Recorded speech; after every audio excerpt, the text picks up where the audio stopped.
Hello, good morning. Well, this morning where I am anyway. My name is Damien, the tall, friendly atheist dad. And, thank you for the reminder. My name is Damien, the tall, friendly atheist dad, and I am the host of the Tall, Friendly Atheist Dad podcast, as you can see up in the top right-hand corner. And this is part 4 of An Atheist Reads. You can lead an atheist to evidence, but you can't make him think, by Ray Comfort. So far from lies and hypocrisy, returns to energy, and silence becomes brave. Don't ask me the reason why. Just say I only dream in black and white. Future's nothingness, but I can choose another end. Opening my eyes, and you begin in my life.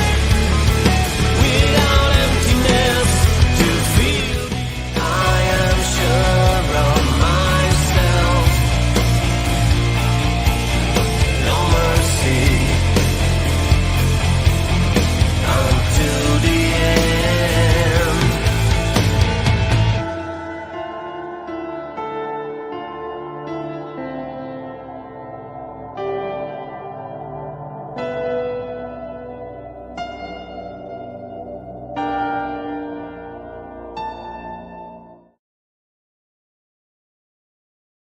Hello, yes, I'm Damien, the tall, friendly atheist dad. That was Victim of Illusion from their album Invisible Light. Head on over to victimofillusion.bandcamp.com, purchase their album Invisible Light for a very reasonable price, and support independent music artists. And just listen to some awesome prog rock. Yeah, I'm gonna start this video because here's a driving tour of Koblenz in Germany, just for your visual pleasure. If you do happen to be watching this or listening to this, whatever. But yeah, this is so enjoy this. Anyway, this is part 4, can't even count, of An Atheist Reads. You can lead an atheist to evidence, but you can't make him think, by none other than Ray Comfort. So take that as you will. I have 3 other, obviously part 4 implies existence of parts 1, 2 and 3, so there is a, if you jump on the YouTube channel, so go to youtube.com, search for the Tall Friendly Atheist Dad podcast, and check out the other 3 entries in the series. If you think Ray Comfort has good arguments, feel free to agree with him. I don't think he does, and I'm not so much that I presuppose he's wrong, but I am being very honest in that his arguments are just very bad, and rely on a lot of logical fallacies. So anyway, so this is part 4. So the first 3 parts. Even though so that they were the introduction, and even though the introduction only went for like 1.5 pages, I got 3 sessions out of it just because there was that much to respond to. So now we're up to the first chapter, and it is titled "Creation Must Have a Creator."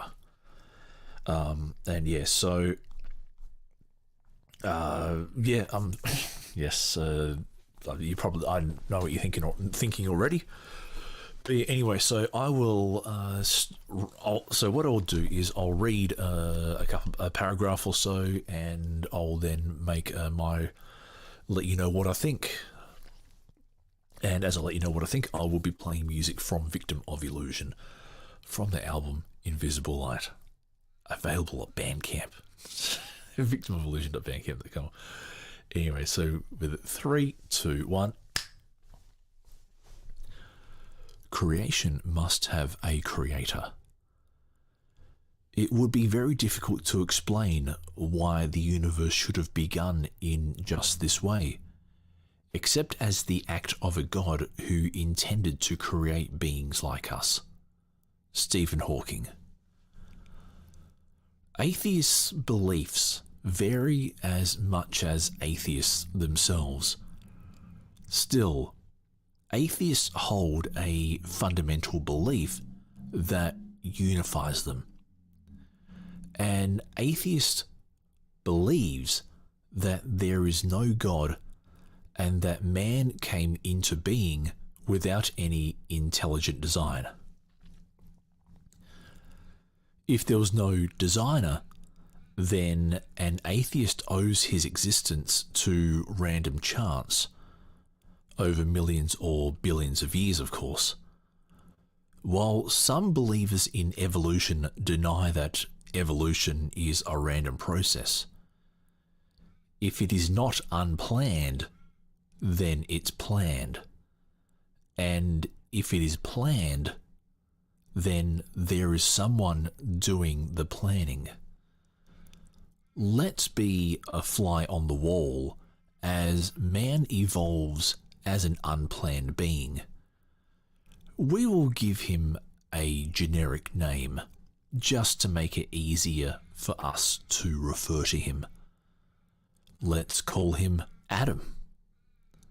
As a fly on the wall, we are there when Adam takes his first breath. It is fortunate that when his lungs drew in the air that surrounded him, the air was there. If there had been no air, he wouldn't have been able to breathe and he would have instantly died. But for some reason, it was there, presumably at 14.7 pounds per square inch. But it's more miraculous than the air just being there. It was fortunate the air was made up of 78.09% nitrogen and 20.95% oxygen, the exact mixture that his lungs and blood needed to survive. Without that oxygen, Adam would have gasped, and his first breath would have been his last. What a miracle of chance that oxygen existed in just the right percentage to maintain Adam's life, and the life of his wife, whom we will give the generic name Eve. She needed to be around to procreate the Adamic race. It's another amazing miracle that she evolved with lungs by chance over millions of years to maturity at the exact same time as Adam. It was also an amazing coincidence that gravity existed at the time of their evolution. Without it, the first man and his first mate would have spun off into the infinitude of space. But for some reason, it evolved and matured at just the right time to keep their feet firmly planted on the earth, which also evolved.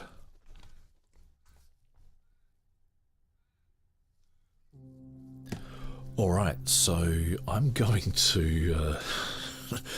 there's a bit to unpack there, and this song is called Escape from Reality from the album Invisible Light. So, and I hope you're both enjoying the music and the visuals if you're watching. Otherwise, I hope you're enjoying the audio if you are just listening. Let me just turn that down there so I can concentrate. Now, in some aspects, atheists, so his very first line here, atheists' beliefs vary as much as atheists themselves. Still, atheists hold a fundamental belief that unifies them. To a point, yes, and to a point, no. I will agree that atheist beliefs do vary. Politically, religion-wise, on a whole manner of things. You have conservative atheists, you have liberal atheists. Oh, that's a transporter. So, yeah, so it's... And some atheists will go, there is no God, and some will go, I'm not convinced there's a God. Some will go, it's highly unlikely there's a God. There's a few different ways of looking at it. I'm personally not convinced there are gods, and I would say there are no gods in the same way there is no Santa Claus. But that's just me. Then this next line. An atheist believes that there is no God and that man came into being without any intelligent design. Not necessarily true. You do have people who believe in extraterrestrial panspermia. You do have UFO cults. You do have, just trying to think. You do have spiritualists, and in this instance, I refer to my my auntie, who was an atheist, but she was a New Age spiritualist as well. So she believed in like a higher, well, in an alternate plane of existence. But yeah, so just gotta be aware that yeah, so like, maybe in the Western world there is a high conformity of opinion with regards to how human life came about, but that's yeah, it's not a blanket. Anyway, so then, oh hello, I have a special gift. A special gift. Me.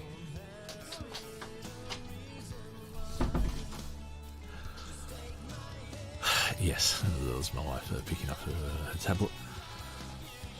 So yeah, if there was no designer, then atheist owes his existence to random chance over millions or billions of years, of course. That is not entirely incorrect. Random chance, yeah, it's more...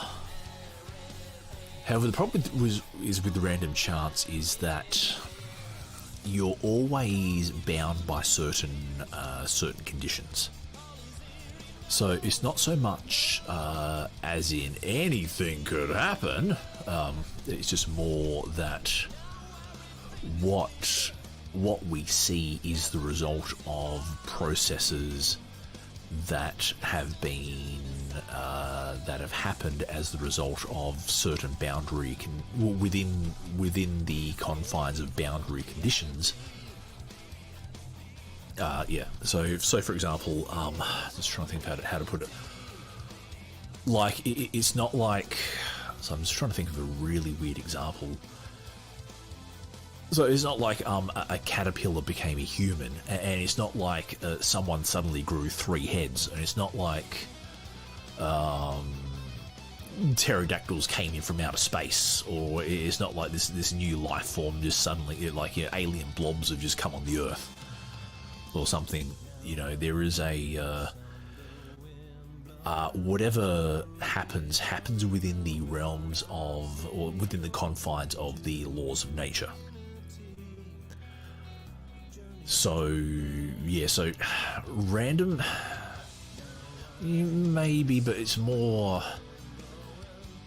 essentially deterministic, but yeah, within certain boundary conditions. So in a way, I kind of agree with random chance, but it's not the be all and end all. It's just yeah. But yeah, I would say unplanned. There was no one doing the planning. There was no one sat down with. And this is one of the things is that when theists or religious people go, life was designed. Okay, one of the hallmarks of design is planning and prototypes. Where was the planning for human life, and where are the prototypes for human life? Oh, God didn't need them, so it wasn't designed. You can't say design and then throw out the rules of design just because it doesn't line up with... yeah, so it can be like that. And also where he's got, while some believers in evolution, we don't believe in evolution. We just accept the theory of evolution as the best explanation for the diversity of life on Earth today. And remember that evolution doesn't just explain how the species Homo sapien got here. It explains why there are 8.7 million species of multicellular organisms on Earth today. You look at all the beetles, all the bacteria. So that's always there are multicellular bacteria. Plants, mammals, fish, all this kind of stuff. So it is unplanned. But remember, it's just within certain boundary conditions. And even now, like, you couldn't grow a second head, or you couldn't grow a third leg out the back of your hand or something, because there are certain boundary conditions that determine that things like that can't happen. So now let's go to his next paragraph, where it says, let's be a fly on the wall as man evolves. Actually, what I'll do is, let me do this. Let's be a fly on the wall as man evolves as an unplanned being. We will give him a generic name, just to make it easier for us to refer to him. Let's call him Adam. As a fly on the wall, we are there when Adam takes his first breath. It is fortunate that when his lungs drew in the air that surrounded him, the air was there. If there had been no air, he wouldn't have been able to breathe, and he would have instantly died. But for some reason, it was there, presumably at 14.7 pounds per square inch. Alright, so what Ray doesn't seem to know is that so Ray seems to think of human life as like God opened a box and here came a fully formed human that just needed to be switched on. And whammo, there you go. This is off you go, Adam. And some of the other stuff he says in the next couple of paragraphs is equally as inane. But if you look at the fossil record, phylogenetics, there's numerous lines of evidence to suggest that the species Homo sapien, and that's what we are. We are humans as they are now, are the species Homo sapien that have come from Homo erectus, I think we share a relative with Neanderthalensis, or Neanderthals as you may call them, Australopithecus afarensis. There is a long line of transitional hominid forms that we came from. So they would have needed air and lungs as well. But guess what? We see lungs evolve through numerous different species. Like, there are things called lungfish. There are fish that have legs. The Mexican walking fish, salamanders, newts. It's not unheard of, But so this whole idea that human life was just a thing that just got switched on, and I don't buy that, and it's just a bit of an inane, what do you call it, idea. But this is the ideas that you get when theology is the benchmark by which you measure your beliefs, i.e. just not very good. What would actually convince me that a deity created life would be that, like, if humans were made of uranium, or if we were in a vacuum, or stuff like that, there was no possible way that humans were self-replicating. and there was no way we would be alive, but yeah, that would actually convince me. But I think the puddle analogy is apt here. The puddle analogy is basically like one day a puddle wakes up and goes, the hole that I'm in was created for me. Look, I fit just perfectly. There's no possible way that, it just works out, because, this puddle, even though the puddle, could have been any size and any shape and any depth, I fit perfectly into it. And this is the thing, we have evolved, like lungs have evolved in order to facilitate oxygen transfer from the air. Like, if you want to say that God did it, then God would have had to do all this really weird engineering and tinkering and all that kind of stuff.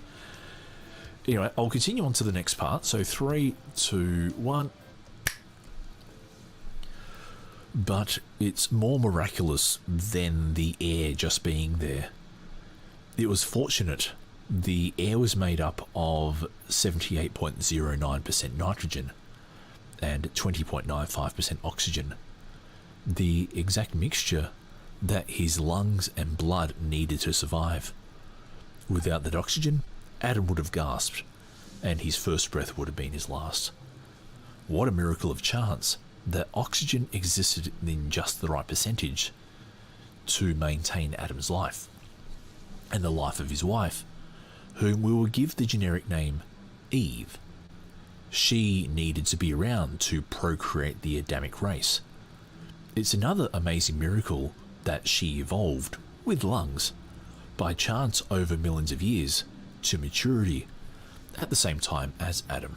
And...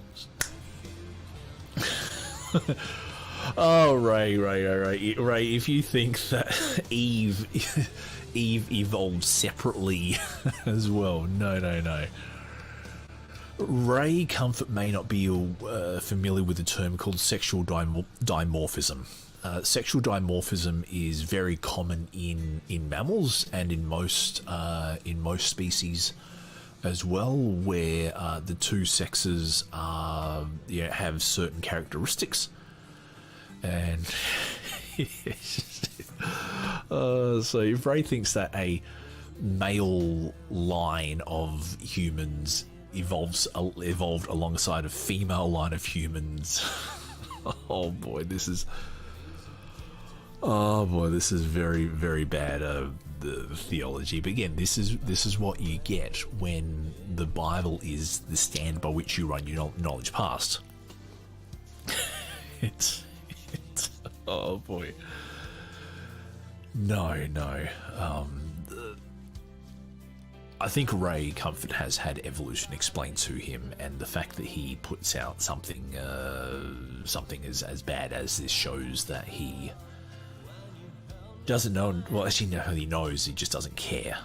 But this is the stick. You have to pretend that you don't understand. I think Aaron Ra said it best when Ray Comfort's greatest strength is that he pretends not to understand simple concepts. So yeah, that's. Let's see how this drive through Germany is going. Okay, so Tomaten Antique. It looks like an antique shop. I'm just looking here. Merbemala. Looks like a shop of some sort. Yeah, it's a. So Collins looks like a very interesting town. So just watching the video. Yeah. But no, the evidence for human evolution is overwhelming. So you have the fossil record, you have phylogenetics, so you have the genetic record, you have endogenous retroviruses, you have there are just numerous ways that we can show that humans are a part of nature, not apart from nature. And yeah, that we're also interrelated with all these other different organisms. And for example, just to show you, the human gut has billions of bacteria in it comprising, I forget how many different species of bacteria we have in our gut and on our face, and even in our lashes, eyelashes and stuff like that. You know, there are bacteria like everywhere on our skin and all that kind of stuff. But it just seems very preposterous that a deity would go to the effort to create humans and then also have to create the bacteria that enables digestion and, you know, stuff like that. It's just really weird, especially when there's no mention in the Bible of, you know, gut bacteria or skin bacteria or bacteria in general. Yeah,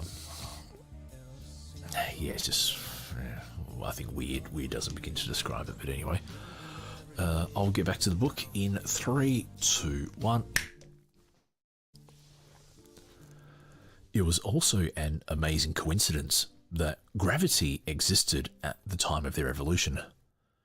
Without it, the first man and his first mate would have spun off into the infinitude of space, but for some reason it evolved and matured at just the right time to keep their feet firmly planted on the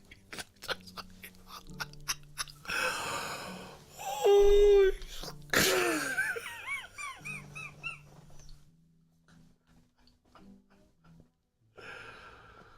oh God.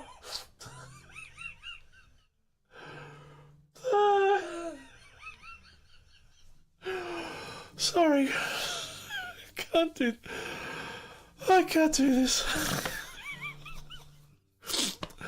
I know this is a lack of. Oh, that's a knee slap. Gravity, the theory of gravity evolved. Oh, yes, I'm okay. The idea that gravity evolved and just evolved at the right time.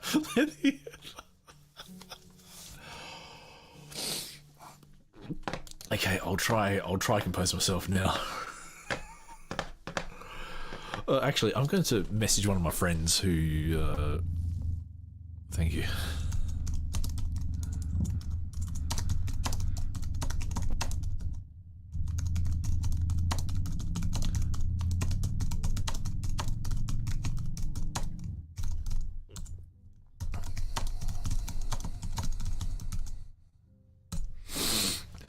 Okay, did you know that...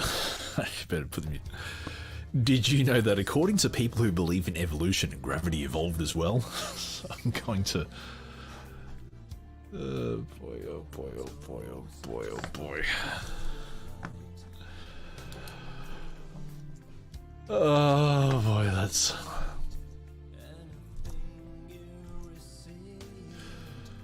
Sorry, yeah, no, gravity didn't evolve. Gravity is a property of the mass of the universe. Gravity is built in to the mass. Like, even your body exerts a gravitational force upon...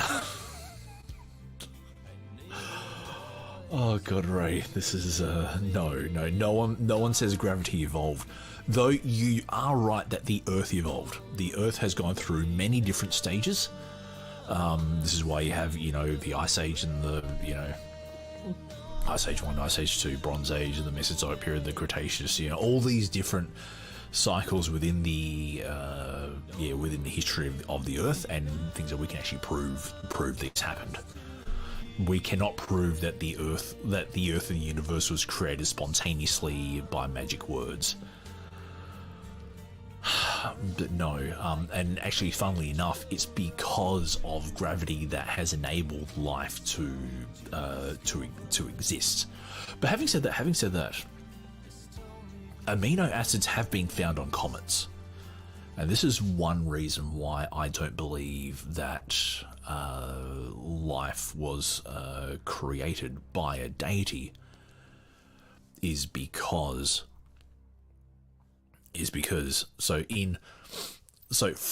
on rocks that have come from outer space that land on Earth, we have bacteria. I think we also found tardigrades as well. So we found these organisms made up of the building blocks of life that are able to withstand the cold and the radiation of outer space, as well as the temperatures that that comets go through, meteorites go through when they land on Earth.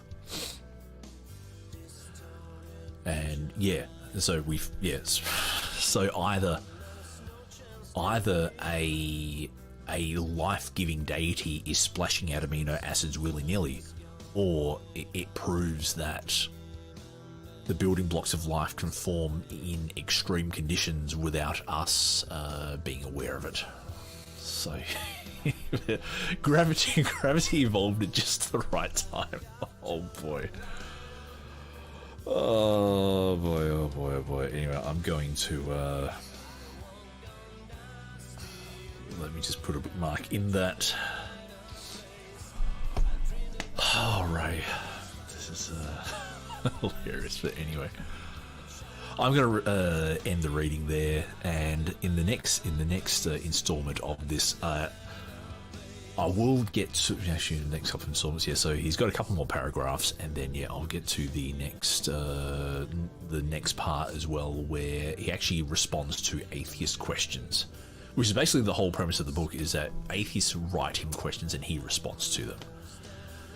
But there's a lot of hilarity to go through. But anyway, I've been Damien, the Tall Friendly Atheist Dad, host of the Tall Friendly Atheist Dad podcast.